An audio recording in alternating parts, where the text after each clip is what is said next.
ኢትዮ ቴሌኮም ዲጂታል ኢትዮጵያን እውን ለማድረግ የሚያስችሉ በዚህ ዓመት በሰራቸው ስራዎች ስኬታማ መሆኑን ገለጸ። ተቋሙ አገልግሎቱን አስተማማኝና ዘላቂ በማድረግ አገልግሎቱን ተደራሽ ለማድረግና ዘመናዊ ቴክኖሎጂን የተላበሰ ለማድረግ ከ76 ቢሊዮን ብር በላይ ኢንቨስት አድርጓል። ተቋሙ ዛሬ የበጀት ዓመቱን አፈጻጸም ሪፖርት ባቀረበበት ጊዜ አፈጻጸሙ ከባለፉት ዓመታት የተሻለ መሆኑን ገልጿል። ባልደረባችን ሚልካያስ አዱኛ ተጨማሪ መረጃ ሊያደርሰን በቀጥታ መስመራችን ላይ ይገኛል። እንደምናለህ ሚልካያስ፣ በዘንድሮ ዓመት ያለው የትርፍና አጠቃላይ ደግሞ ዲጂታል ኢትዮጵያን ከማስፋፋት አንጻር ምን ተሰራ? ባለፉት 3 ዓመታት ውስጥ ስትራቴጂክ አመሰግናለሁ ሌኩን እንደምን ውለሃል። እንግዲህ የኢትዮ ቴሌኮም ባለፉት 3 ዓመታት ስትራቴጂክ የሚባሉ 4 ያክል እቅዶችን በማቀድ ነበር እንግዲህ የተለያዩ ስራዎችን ሲያከናውን የነበረው።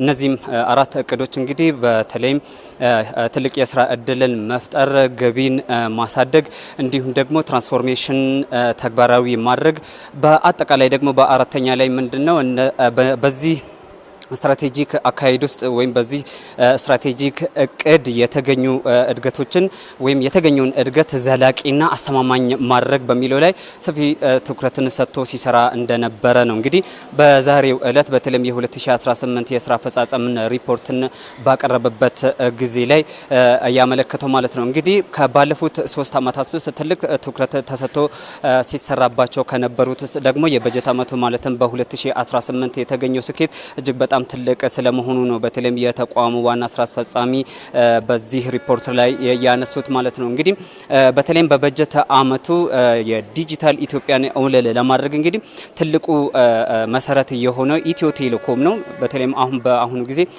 የተደረገውን በተቋማት ላይ እየተደረጉ የሚገኙትን ለውጦችን በዲጂታል የተገዙ ለማድረግ እንዲሁም ደግሞ ዲጂታል ኢትዮጵያን እውን ለማድረግ እንግዲህ ከፍተኛ መሰረት የሚሆነው ወይም ደግሞ ትልቅ የጀርባ አጥንት የሚሆነው የኢትዮ ቴሌኮም እንደሆነ ይታወቃልና ታዲያ ይህ ተቋም ይህንን እቅድ ወይም ስትራቴጂ እውን ለማድረግ የሚሰጣቸውን አገልግሎት ከዚህ በፊት ከነበሩት እጅግ በጣም ዘመናዊ ማድረግ አስፈላጊ ነበርና በዛ ላይ ትኩረት ተደርጎ ሲሰራ እንደነበረ ነው የተነሳው ማለት ነው።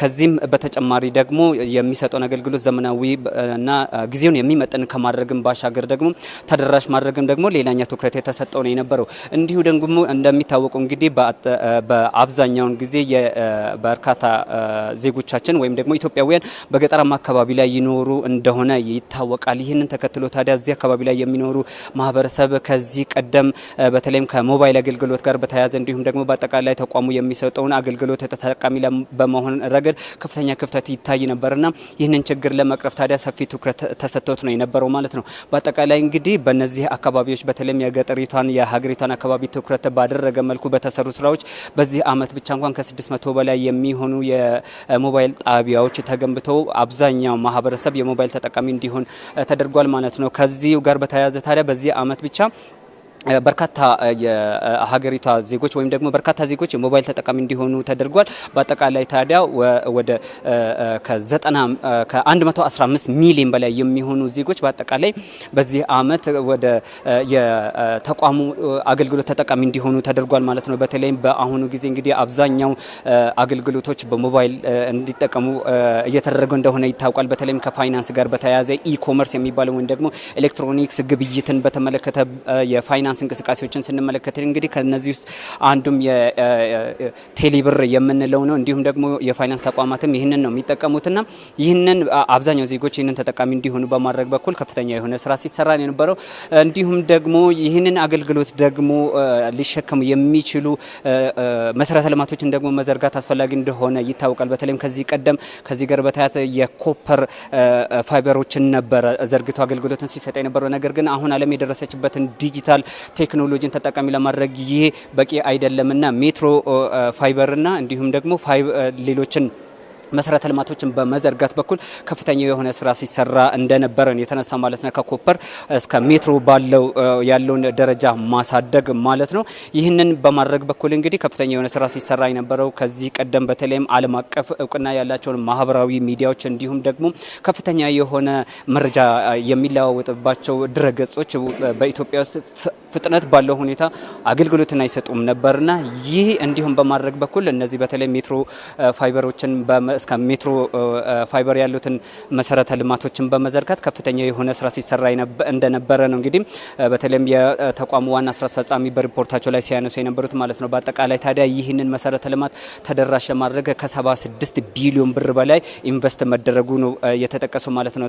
በአጠቃላይ እንግዲህ በዚህ አመት የተሰራው ስራ ሲታይ በተለይም የዚህ አመት ከታቀደው በላይ ማሳካት ስለመቻሉ ነው። በፐርሰንት ሲገለጥ እንኳን ወደ 1.1 በመቶ ወደ 100.7 በመቶ ስኬትን ማስመዝገብ እንደተቻለ የተገለጸው ማለት ነው። በአጠቃላይ እንግዲህ ከዚህ በፊት ሲጠቀሱ የነበሩ በተለይም ገጠራማ አካባቢ የነበረውን አፈጻጸም እንኳን ሲታይ ከ80 በመቶ በላይ የማያልፍ ነው የነበረው።